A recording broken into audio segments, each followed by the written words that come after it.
Hey, it's Monday, 12/12/22, and yes, we're having some Schumann activity and some other things, and I'm going to tell you about all that, but please stay till the end because the sun is forkin' singing, you guys. You folks, you wonderful, beautiful beings. The sun is singing rounds.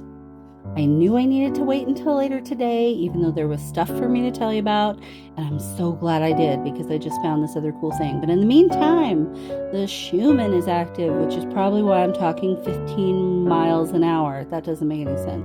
So anyway, time shifts, lots of time shifts. That's the big vertical pulses, and then there's integrations in between, but today we didn't really get much of a break to integrate much of anything. It looks like it might be calm overnight.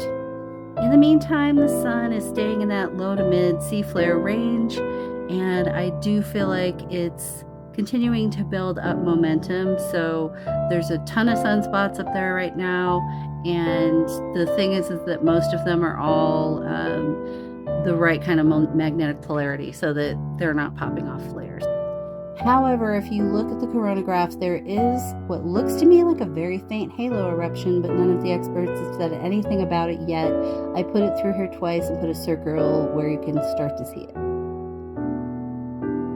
So I don't know what the source of that was yet. It looks like it may have been underneath the sun at the South Pole, because when that does that, sometimes they can't really tell what it's from. It wasn't a huge Sammy, but I mean, a halo eruption is a halo eruption. In the meantime, let's talk solar cycles. They have believed for a very long time that the solar cycle was about 11 years because they would look on the graph and see where it would peak and then have a trough, a low point.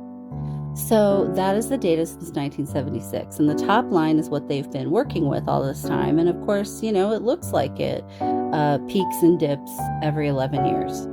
But they have been studying also for the same amount of time magnetic frequencies. There are two different magnifications on the sun that are making this frequency, right? And what they have found out is that each of those has a 17-year cycle and they're overlapping. Even if you don't know music theory, you've been to kindergarten and you've sung rounds. You've sung row, row, row your boat. So that is what the sun is doing.